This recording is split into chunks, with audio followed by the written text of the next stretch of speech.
But yeah, so tell me about you. You have a couple spaces in Arizona, right? And what do you got going on there, and like how did you get into it? Tell my crew about your story. Okay, so I currently have a wellness center that is my main primary focus of everything, and that's Reconnect MindBody. And I also have a personal training company that operates out of my girlfriend's gym. So right now, my primary focus with Reconnect Mind Body, it's our mission is to guide you back to yourself. So everything we do is all about internal growth. It's all about you and self discovery and peeling back the layers and discovering and rediscovering who you are. So we do that through guidance of ice baths, cold plunges, saunas, compression therapy, light therapy. But it's really like this this journey to the inside, right? And peeling back those layers, because our motto is you are the cause, you are the cure, which is kind of like a punch in the face of saying that it's not your fault what happened to you, but it's up to you what happens next, right? So it's kind of giving people this empowerment to take back control of their lives. So right now, what we do is we have one in Mesa, and I'm building out the second location in Scottsdale.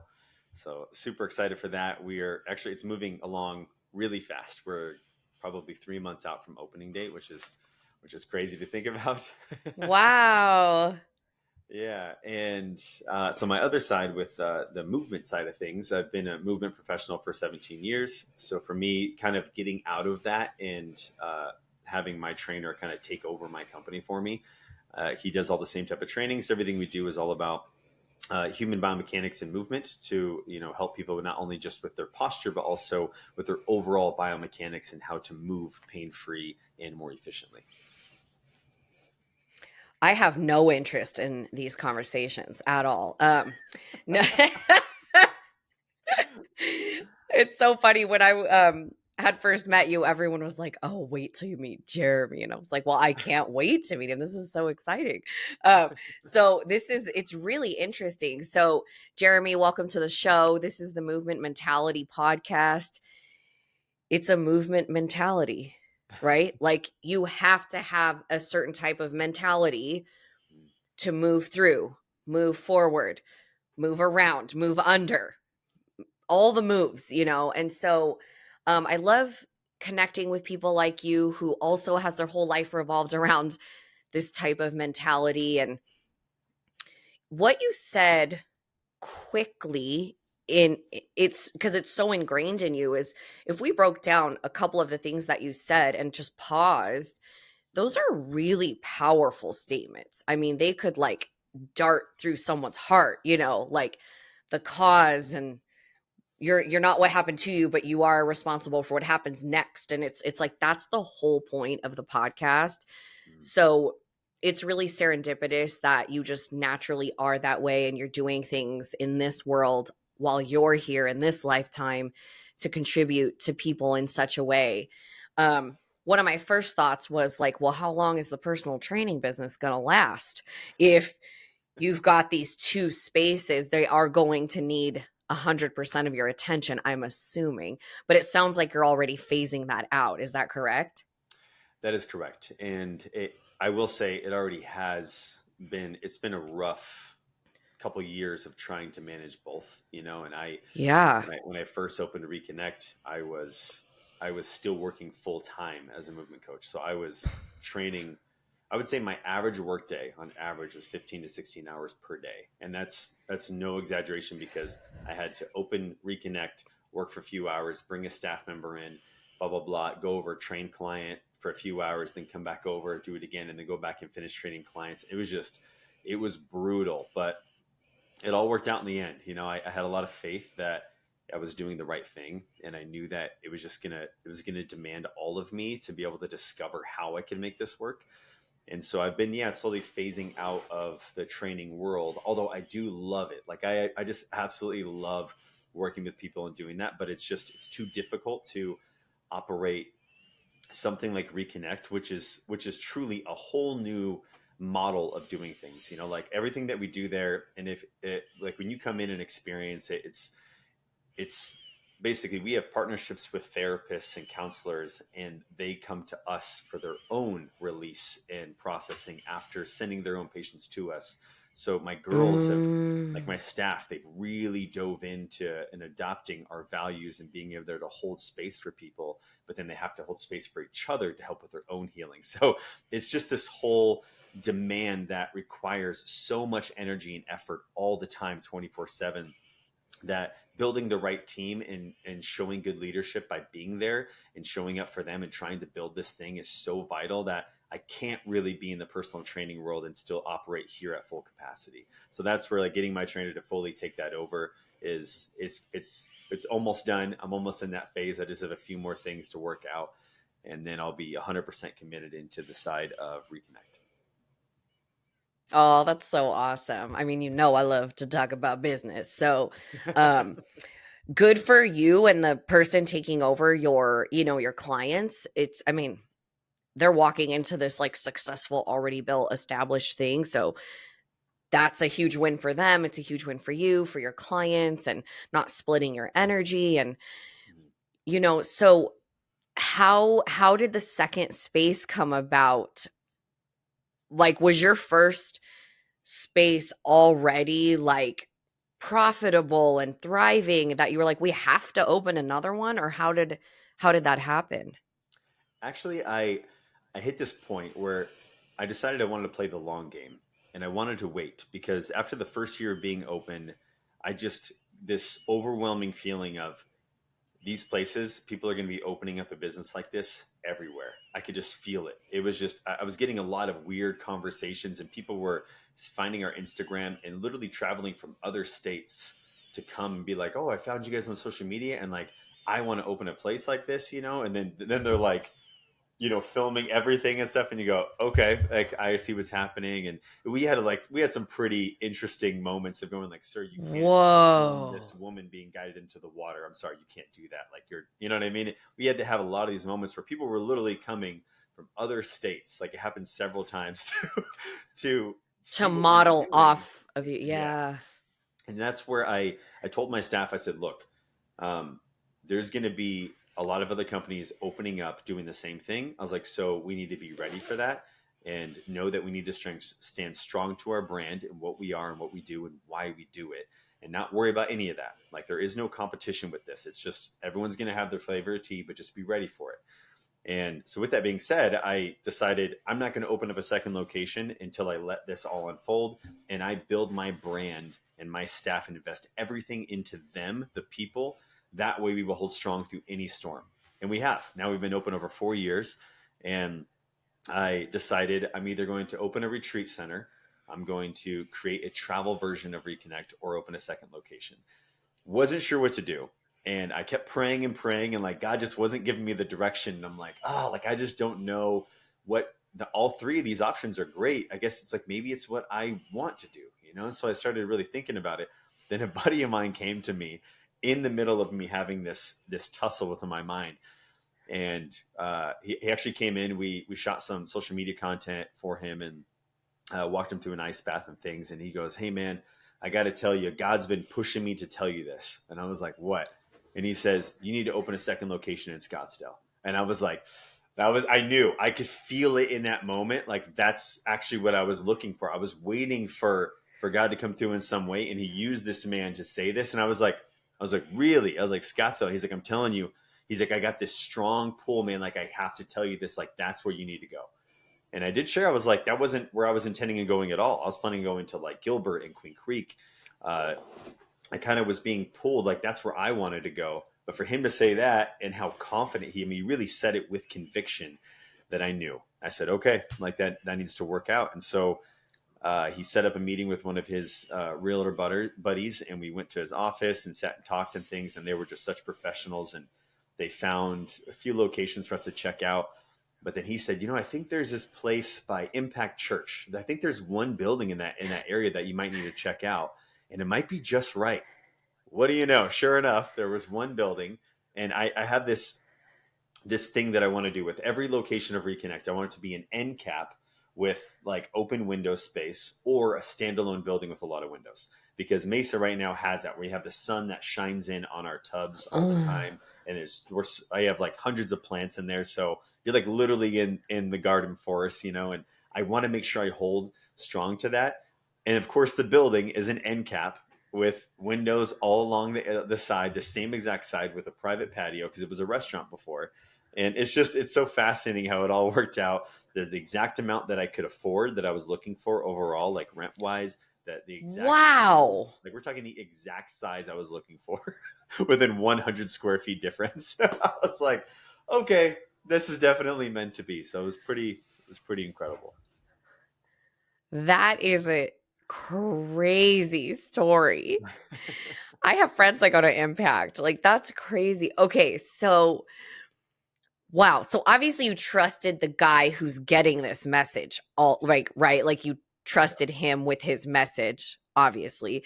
So Mhm. I laugh at these things because no one like us ever gets into like movement and health and wellness because things were going like really perfect. Mhm. So I would love to hear what got you into the healing space and movement and all the things because there's probably, I'm just assuming, an interesting story about it. Well, there is. I guess it depends on how you see it, right? Okay. I have so I was a professional bodybuilder.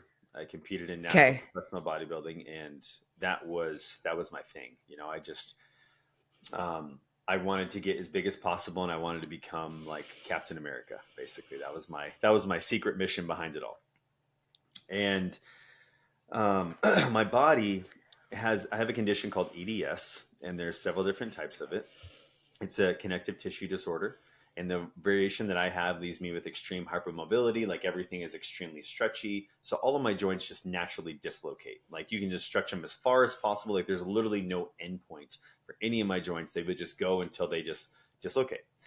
And with that variation, it leaves my body extremely inflamed. And the inflammation, doctors would typically say low inflammatory diet, um, do specific, just like normal things that you would try and maintain your inflammation. Well, with me having such a perfect diet and really managing that and having a career in it, nothing ever made a difference. And my connective tissue, no matter how big I got, I was about 20 pounds bigger than I am now. So I was almost like 215 pounds. And um, the dislocation, double jointedness, all that, whatever you want to call it, and never improved.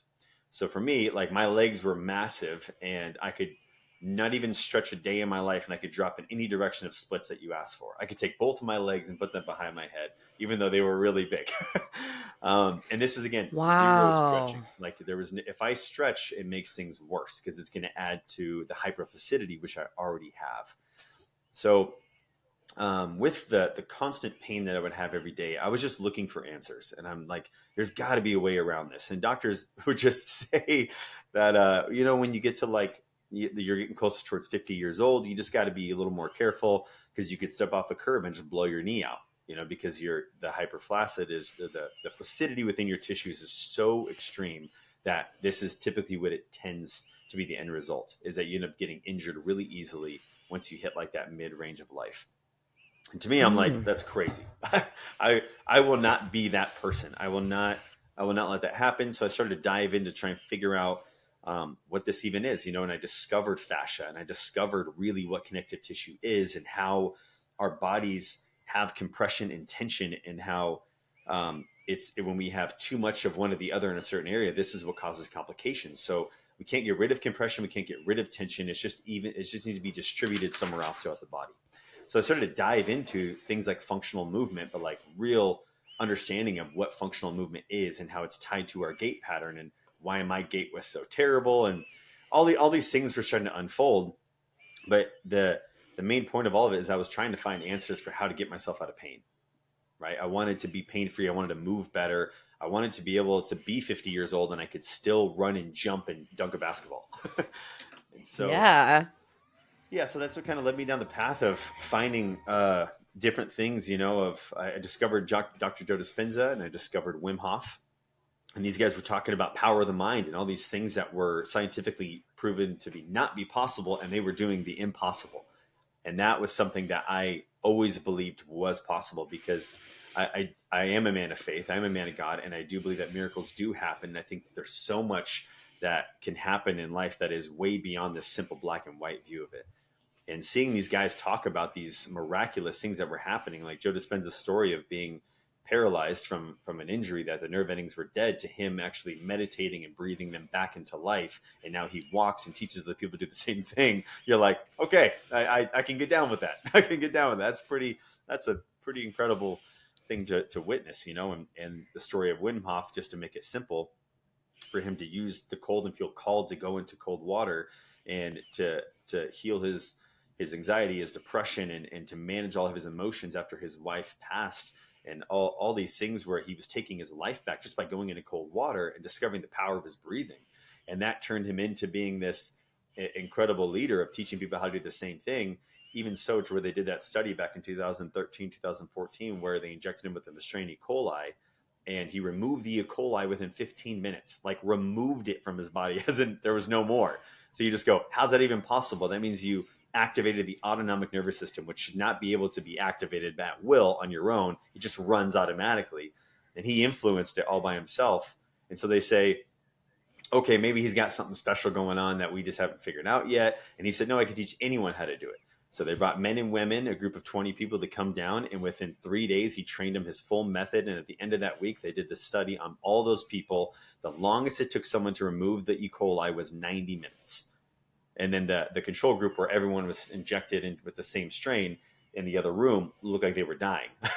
And of course, no one could remove it. They all just sat there and suffered. So I started to see these things, and I watched every piece of thing on the internet. Again, this is probably over 8 years ago now, so there wasn't a lot back then. There wasn't a lot of research on both these guys. It was pretty much Joe Dispenza's books and some of his meditations, and then Wim Hof had like 10 videos online and 3 articles. So I 10 videos. Like, yeah, exactly. Yeah. So I was like, I'm doing this. I believe in this. I believe it's possible. I hate the cold. I don't even know how to breathe. I'm going to figure this out, and I'm going to do it. And I did. And so I dove in, you know, and that was like the origin of it all. I did my first cold plunge. It wasn't very cold. It was probably like 50 degrees.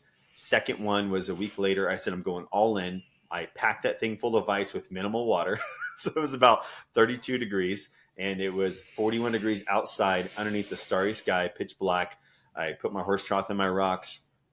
And the crazy thing is, this is a piece I always forget to tell about this story. I was actually battling plantar fasciitis for 10 months. 10 months. I could not get it better. I was doing the foot up, the whole thing, all the exercises. Clearly, that's what I did for a profession. So I think for me, it was just with the connective tissue disorder, dealing within that area, you lack a lot of spring, right? Like, so you really lose most of your tensegrity, especially in your feet. Anyone with EDS typically has really flat feet. And so for me, my feet used to be really flat. Now I have some curve after all the years of training it. But either way, the plantar fasciitis just would not heal, like no matter what I did. I just kept re-injuring, and I was so frustrated. So I went into this ice bath and I filmed it, which was pretty cool. I get into there, 7 minutes and 19 seconds later, I melted every single piece of ice in that tub, as in there was no more ice. And I went in there with the intention that I was not only going to heal my body, but I was going to rid of everything that doesn't serve me. And at the same time, I'm going to become this pit of fire, and I'm going to melt every piece of ice in here because I believe that it's possible. And I did. I did all that. And I came out of that water. My bones were aching because of holding onto the ice. You know, like I remember my hands were like, oh my gosh, it hurts so bad. I step out of the water and I walk through the rocks barefoot for the first time ever, pain-free. And I'm like, well, maybe they're numb. But I went and sat in my grass for 15 minutes, scolding hot, and just breathed and just connected. And I didn't know what was really happening, except I knew that this was something I was supposed to do with my life. And I needed to teach other people how to do it because it just unlocked that missing piece. So next day I wake up, my foot is 100% healed, like 100%, as in I couldn't feel my foot. All the pain in my body, which would normally, I would have to wake up in the morning ever since I was 16 years old and massage my calves to increase blood flow and massage my feet so I could walk without pain. And that was just a daily thing. Never thought about it, whatever. It's just how you live. No big deal, right? Just kind of learn to manage it. For the first time ever, I got up and I went to the restroom, and I remember in the middle of going to the bathroom, I said, what? Like nothing hurts. And I was like, oh, maybe it's frozen. Maybe I'm still frozen from the ice bath, you know? And I was like, oh, whatever. So then I just kind of just took it easy that day because I was so blown away that my foot was 100% healed and my body felt as if all of the pain I've battled for all these years was completely gone. And I'm like, this is, I just must be frozen. You know, even my girlfriend was convinced you're probably just still frozen from the ice bath, right? Like maybe that's what it was. And the next day, I was still 100% come Monday. And I was like, I'm going to do a full plyometric workout and I'm going to test it. If I end up tearing it all the way, then I tear it all the way. And I was hitting my box jumps, everything. We're talking my foot was 100% healed and my body was completely free of pain. So then I ran tests for about 2.5 years, and I discovered that every 14 days, if I do not do one ice bath, at least in a 36-degree below range, then all of my pain comes back. That's very specific. You like actually tested it for 2.5 years. Mm-hmm. So you went 14 days without doing an ice bath, and your pain was back. Yeah. I did that about 7 times throughout the year, trying to really manage like, okay, what's going on? Because I know the power of the placebo. And I definitely did not want to associate that it's like, okay, day 14 is the one. It's more like I wouldn't even keep track. I would just kind of go and like, oh, mark on the calendar, just go throughout my day. Didn't even worry about it. And I would start to notice that like day 11 or 12, all of a sudden my joints start really hurting again. And it would remind me of when I was a big bodybuilder and I was, you know, doing all these movements, which were with a ton of weight. You know, you're pressing 120-pound dumbbells. Afterwards, your neck feels terrible. And it started to feel like that. I would just wake up being like, oh man, I must have slept funny. And then I, you know, not even realizing how long it's been. And the next thing you know, like day 13, and then I'm just like, oh my gosh, my body feels like I got in a car accident the day before. And then it would click. And I would say, oh my goodness, how long has it been? I look at the calendar. What do you know? Day 14, I wake up feeling like I got in a car accident the day before. And I'm like, holy moly, day 14, all my pain, like all the pain is back of what I'm used to. Get in the ice bath, gone. And I'm like, okay, I'm going to wait again and let's just see what happens. I did that 7 times, and every single time coming like day 12, 13, it all starts to come alive again. And then day 14, I wake up and it was just absolutely unbearable. And I'm like, how did I live like this for so long? Wow. So that baseline, I'm interested to hear this. So the baseline of your pain level wasn't less every 7 of those times. Like it was completely back the way you remembered it. Yep. Wow. Like unbearable. And I don't even say that lightly, because I would consider myself someone who can handle pain fairly well. And I think that we just condition ourselves. And this is something that ties into our own emotional intelligence as well. Like we condition ourselves to deal with certain types of pain and discomfort because it's the way that we find it through. And we build up these walls that block out our mind. And we feel as if this subconscious program is our only way of living. And I felt like every time that day 14 came around, it was like an awakening of how I used to condition myself to accept those terms. But also at the same time taught me how disconnected I was from myself. Pretty wild. Yeah. And that's your whole story, is reconnect. And these 14 days was showing you the disconnect. So this, I mean, that's really, I mean, I've had goosebumps like 12 times since you started talking. So it's just really beautiful. And your journey of you sharing this with people is so clear, you know, like I have to teach this to other people. And that's what happened with me in neuro, right? It was like I did all the things, and I don't know if you know my story, but like the short version is I hurt my left knee. No one could help me. I had access to the best doctors, saw all the PTs, acupuncture, chiro. I did Chinese herbs. I was sending in stool samples. Like, I mean, I was doing everything. And then someone was like, you know, your right arm like is correlated to your left leg when you're walking. So let's try your right elbow for your left knee pain. And I was like, what? Or you know what I mean? Like, what? Yeah. But then you start to look at it, and it was actually the most logical explanation that anyone had given me. You look up the homunculus and then how the X of movement goes from left foot to right hand. And you're like, wait, but that actually makes all the sense. You know, and 15 years ago, it was really weird to say something like this. Nowadays, someone would probably see that story and be like, cool, that's interesting, and move right along. But back in the day, it was like really out of this world. It was very odd. So it's crazy to hear a story like yours where your mission is so clear. Mm. This is what I'm going to teach people for the rest of my life. I mean, you're lucky, right? Some people look for that purpose and hope they'll find it one day. And you got this privilege to have it at such a young age. Mm. Well, the privilege of being in pain to get there is not fun. But so what age are you when you're learning about the Wim Hof and like there's not that many videos and you get introduced to Joe Dispenza stuff? How old are you at this time? Let's see. It's 2025, 2016. So it's probably about, I was probably about 29. Oh, And so I'm 37 now. okay. And you're 37 now. Okay. So yeah, you're not like a young buck. I mean, it's young in the grand scheme of youngness, but you're not like Right, 20 right, years old. Okay, so you're right. 29. Wow. Mhm. So you're 29. And then how did you find Joe Dispenza's work? Honestly, I searched for, I remember, I think it was something along the lines of like heal your body with your mind or something silly like that. Like And that's I what remember, you searched. yeah. And I remember Wow. he was like the first thing that popped up. And I was like, who's this guy? And it was like meditation, blah, blah, blah kind of thing. And then it was like kind of like an autobiography thing. Like here's a picture of him, like standard, like Mm. author looking photograph. And then this whole breakdown. And I'm just reading like, wow, this is the kind of stuff I'm looking for right here. That these miraculous stories that most people would say that's hogwash. That's impossible. And to me, I look at Mm-hmm. it and go, I don't know. I'd rather look into it. Before I dismiss it entirely, I want to look into this. And it was the same thing with Wim Hof. Like it just he just pulled up. It was just another page. You get like 10 options on the first Google search or whatever, and Wim Hof was on one of those ones. And the And page you're opened. searching like heal your body Yeah. type of words. Yep. Yep. Wow, I mean, it's so interesting. Okay. So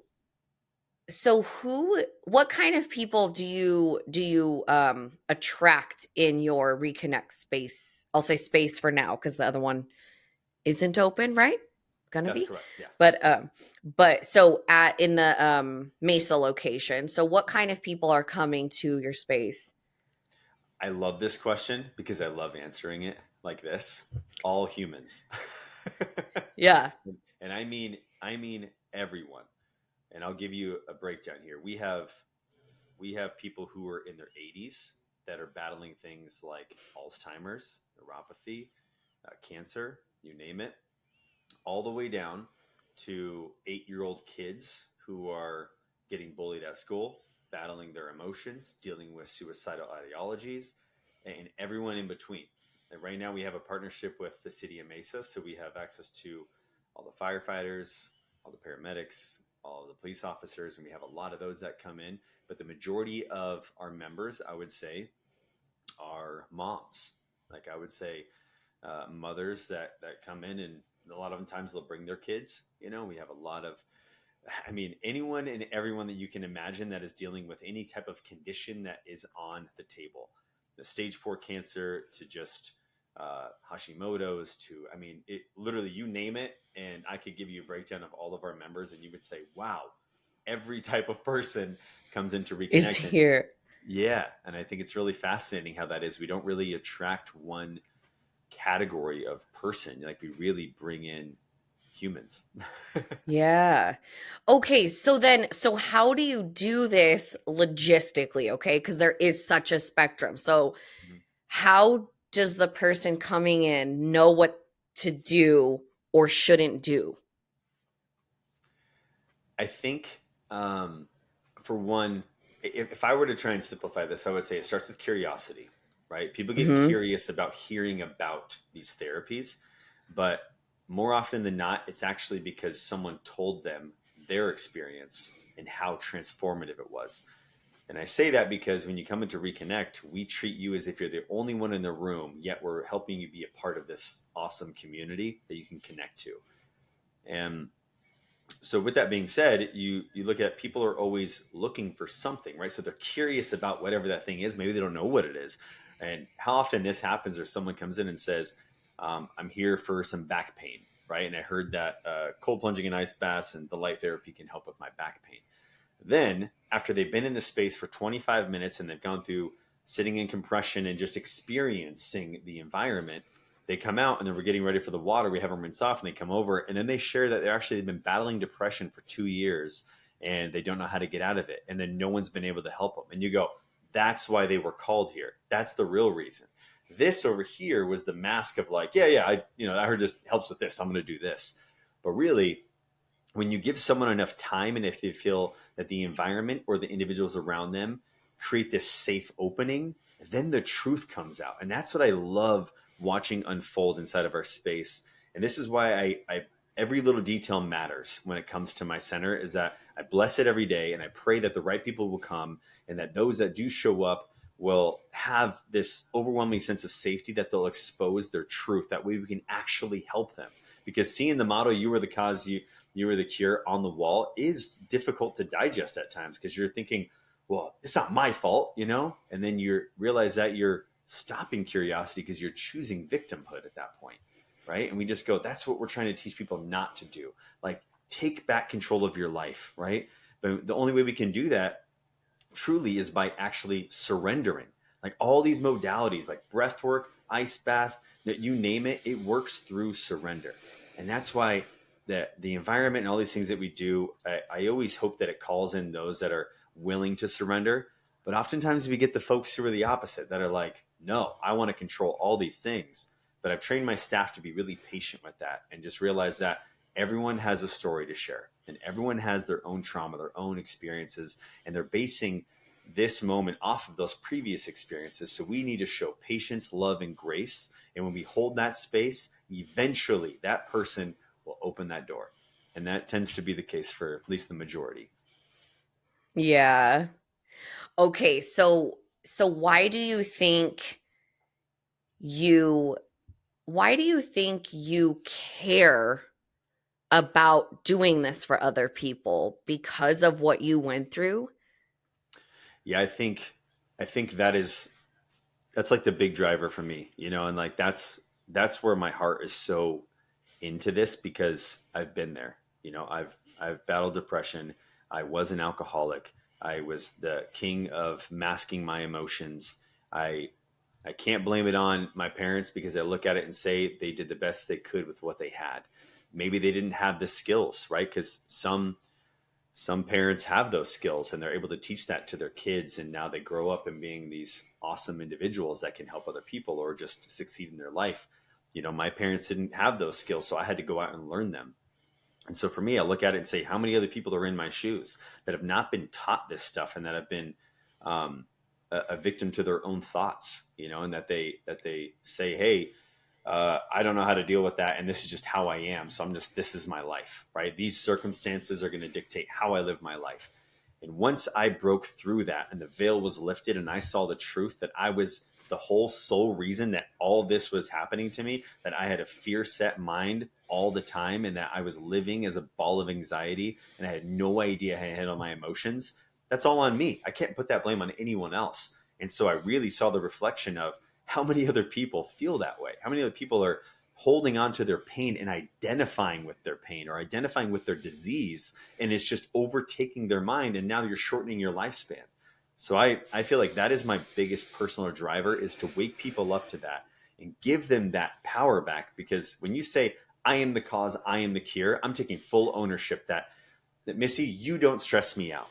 It's my poor understanding of that emotion that causes stress in my body. So I'm reacting versus being proactive and learning to feel the vibration of that emotion so I don't get stressed. Right. So it's like, that's where like my main push on this is to hopefully open that door to possibility for people to take back control of their life. So it definitely is a self-reflection thing for me. Yeah, and you having that moment that shifted of, oh my goodness, I can choose, Mm. those moments are crazy, where you see that you can design your life from scratch, like a blank canvas. But you didn't know that before. And Yeah. it's no one's fault that you didn't know that. But now you know it. And then it's like, F word. Then you're like, crap, like, now I have to actually take responsibility for this. Like that's crazy. I think that's why I love entrepreneurship, because it actually shows what you put in, right? Like if you don't work, you don't make impact, you don't make income. If you don't take big risks, you don't have it's like entrepreneurship shows you where you're at, I think, inside. And the more successful I want to be, whatever we're going to define success as, the more inner work I do. And I don't think people realize that you actually have to train your nervous system to accept the next level of success. Mm. Because if you don't train for it, it will arrive and your brain will be scared of it. Your whole body will be like, well, I can't have that many members, and what will I do with all of them, or whatever, and then we have this thermostat of going back to what's safe and how to deal with, and you're like, how come the members aren't showing up, and we think it's like this outside thing, but as you know, it is a frequency. Mm. And I have a similar, Joe Dispenza did that to me too, where I was reading the first, I don't know if it's the first book, but Becoming Supernatural. Mm. And there was a sentence where he explains the frequency plus the emotion. And that's why it's an electromagnetic frequency. Mm. And I had to read it like 50 times. Like I read the sentence, and I was like, wait, hold on. Like frequency, emotion. Okay, that's why and I, because I'm a kinesthetic person, right? I was like, they line up. If your frequency's here and this is there, that's why you can't get the because they're not on the same frequency. Like it, I had to read it so many times and like create all these scenarios in my head. And I was like, whoa. But it was the first time someone said it in a way that made sense to I like science. I want to see the proof brain. Like I always knew meditating was good, Mm. but that sentence shifted it for me. Like an explanation of how meditation actually changes your frequency, which then actually changes your life. And it changed everything for me, because it shows you that you control your frequencies. You control what radiates out of your heart coherency, right? Yep. And no one can do it for you. Like I can't meditate for Jerame, right? Like I can't so, but to get to that place, you also have to be open Right. to that, because you could get handed that book and then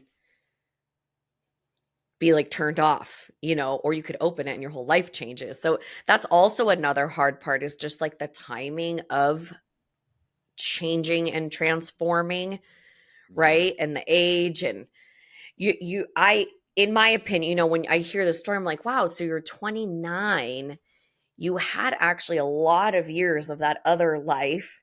Mm-hmm. Now you're on this side. And when you're talking, I'm picturing you at like 55, 65. Like think of the difference that you're going to make in the next 30 years because of what you've done since you were 29. Thank you. I haven't thought of Isn't that, that. it's so cool. Yeah. I don't know why it just occurred to me. You were talking. I was like, wow, this is the difference he's made in, not 10 years, but 8, right? 29 to 37. So imagine the next 8 and what's going to Painful. happen in that next That's 8. Like, that's crazy. yeah. And having the courage to be different, Mm. that's a whole podcast, right? Like cause, cure, right, boom, in your face. Like you also are doing this like tough love, you need to hear it thing. And it's not just all like glitter, sunshine, and rainbows. And listen, cold plunges are hard. Mhm. Like I have to go to a place where like I'm in labor in a cold plunge, right? Like I'm like, there's a zone you go to when you're in labor. And that's where I go during cold plunges. Like the thing, but I like, it's like you love it, but you hate it, but it never gets easier, but it does get easier. It's like this weird thing. So it's such a cool experience. I don't know if you know this, but you'll love knowing this because of it'll give you maybe an example when you need it with a client. But when you're training for birth, they do this exercise where you hold ice cubes Mm. for as long as you can, and your partner and you, whoever your partner is, you guys deal with how you are, right? So some people start laughing, some people get angry, some people start pacing, Mm. and it shows you like how you respond to being pushed to your brink, right? Like, Mm. and I would be like pacing and like moving my body and like starting to like tap other things to try to not think about the ice cubes, and like it's really interesting, but it was really useful. Yeah. Yeah. Like some people would cuss, some people would just need to be quiet and be like held, and you're like, oh, okay. It's because it's hard to pretend what you think you're gonna be like in labor. Oh, So doing this, holding, just hold the ice cubes as long as you possibly can. It like forces you to do whatever you're gonna do. And then it trains your partner to hold space for you how you're going to be, right? Like yeah. Yeah. training them how to work with you, how you become. Yeah. Yeah. But I'm sure you've seen all kinds of weird stuff with people getting through a cold plunge. I don't know. I just kind of Yeah. go into a zone. Yeah, no, But that's I'm really glad you brought all that up because that like even that exercise itself, I have a quote of mine that's on the side of one of my ice baths. It says, "The water won't give you what you want; it will give you what you need." And this is because it brings forward whatever emotional state that you are currently in to the forefront. So it gives us this ability to access it, process it, and witness it as it comes through, which gives us a chance mm, to not only process but to shift it, right? So you doing that ice exercise, hearing that, I mean, what a beneficial exercise. I've not heard this before, especially broken down like how you did right there. It really tells you how we've been conditioned to manage that vibration of stress. And that tells us that realistically, we all need work on it. And that's where doing an ice bath or doing a cold plunge, it's meant to be difficult. It is not meant to be easy. If it starts to get easy, which I promise you it does, I used to do 2 ice baths a day for a whole year straight just to see how I would do. And sometimes I even did 3 ice baths in a day.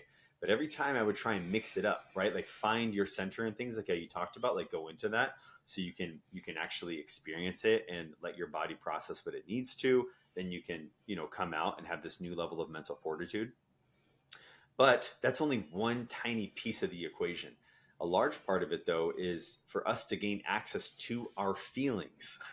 I mean, how much of us have disregarded those feelings? And then when they come up, now our nervous system has taken it as a misunderstanding and it turns into an explosion, or it turns into another wall built up, or it turns into us silencing our voice, like all these things where we are actually trapping our breath in our trauma, which is reconditioning our body to ignore all the signs before they become screams. So I love that the ice bath and just even holding the ice can be such an awakening within us. That's where with our guidance, and when we get you in there, Missy, when we walk you I through know, it. I was like, I really need to get in there. You'll see that it's just a different process. Like we have this patented way of doing things, of teaching you specific breathing techniques and movements before going into the water. So it's not just getting an intention set. That is relevant at times, but sometimes you don't need the intention, right? Because really, we're trying to teach our bodies what it feels like to let go. That's a lot of this too. Because when you try and control it, right, you're going to lose this battle. We say this all the time, is that the cold water, specifically in ice baths, especially, is that it's not about competition, it's about cooperation. And the more that you try and compete with nature, you will lose. And your body is going to be fighting this natural thing it's supposed to be doing, and your mind is going to be pulling you out. So the more that you can cooperate and surrender and let go into the moment, the body will do what it's supposed to do.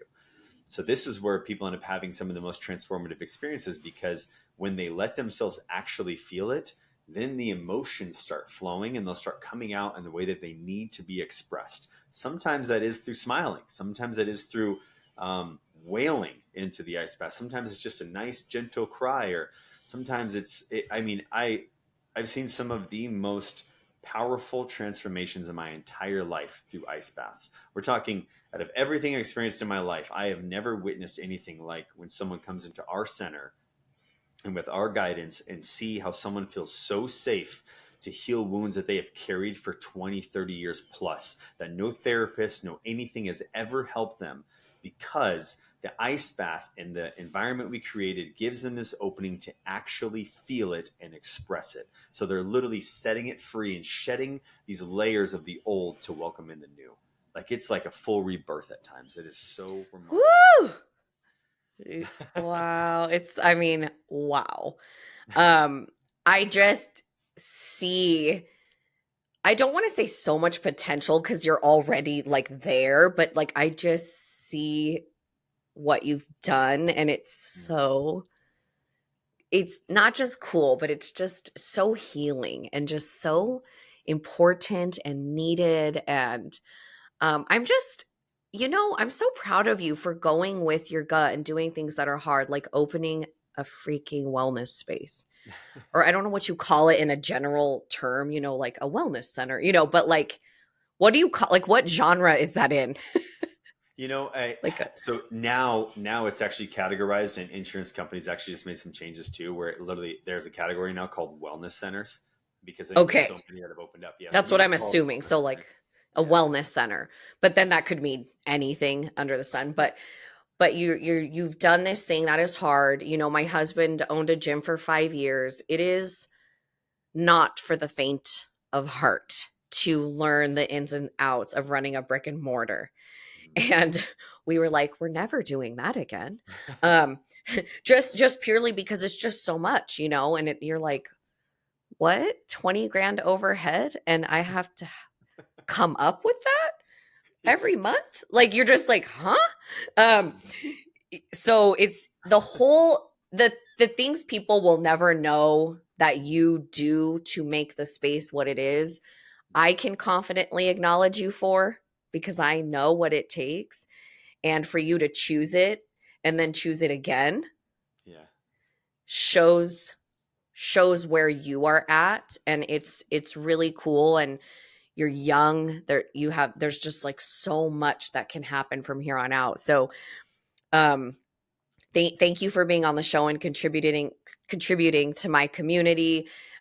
This is in Mesa, Arizona and Scottsdale, Arizona. So where can they reach out to you if they have questions? Just go to my personal website, jeramemudick.com. That's probably the easiest Okay. way. And we also have the company website of the Reconnect Life. Okay, awesome. And then I have one last question. Do you have a path or people trained for pregnant women Mm. to have a experience? Yeah, I love you brought this up, because it's highly controversial, and it was very controversial when we first started doing it. The first Mm, woman who started guiding women into ice baths and cold plunges while pregnant was in Germany. And this was probably about 5 years ago. And for me, it being in the health and wellness industry for so long, I looked at it as, it all depends on where the individual is at, right? When it comes hmm to, like, certain doctors will say, don't exercise, don't do this, that kind of thing. But hey, if you've been exercising and you can stay all the way, like, we're talking, there's not a whole lot of change that needs to happen. You just have to focus on temperature of the body, right? And then also breathing properly when it comes to certain things. Like, you want to make sure that you stay away from and do your very best to not be hypercapnic and to overheat your body, right? There's obviously these certain things that play into it when it comes to certain trimesters. But with my experience in that, I was very confident in that, as long as we have good understanding and communication with the mother. And as we go into it, then it will be safe. And we just have to take a really, really calm approach, because we just don't want a heart rate to go too high. But if we think about it like this, mother's pregnant, when you get into the water pulls all the blood to the center of the body. This is good, right? So we're going to get all of this increased circulation and blood flow and nutrient delivery to the center of the body. That's where the baby is. That's where the organs are. That's where all the stuff is.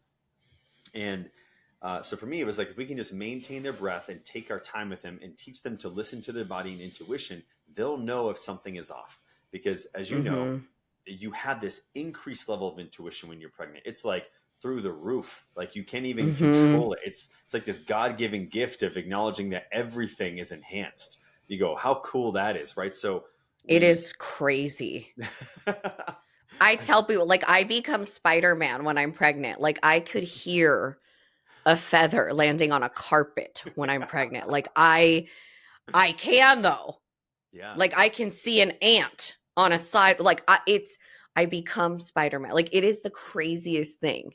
Yes. So that awareness is what I'm talking about. So we try and instill that within the mother before going into the water, that you will know if something is off. Like you will listen to it, stay with your breath. So what we do is, we've actually had 5 full pregnancies from start to finish at Reconnect. And we've even had women who could not get pregnant for upwards up to 10 years, who came in and started doing our process, who finally got pregnant, and they stayed for almost their entire term. We even had a woman who did the majority of her, the whole second half of her birth, and she was in an ice bath at 33 degrees with her husband the day before delivery.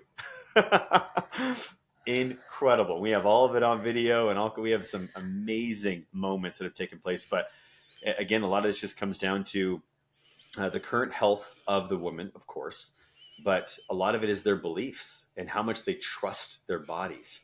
And you, like you said, tapping into that spider sense is such a vital role with that, because if you don't really trust your body, and there could be a number of reasons for this, if you don't trust your body, you're probably not going to get in the water. But if you can at least trust the moment and know that your body knows what to do. This is the only thing that pulls you out. If we can just settle into the moment, trust the guidance, use your breath, lean into it. I mean, they end up having some of the most powerful ice baths, and everyone just kind of sits back and just goes, wow, that woman is doing it. And she's with child, it's just the coolest thing ever. So yeah, it's so cool. The guidance.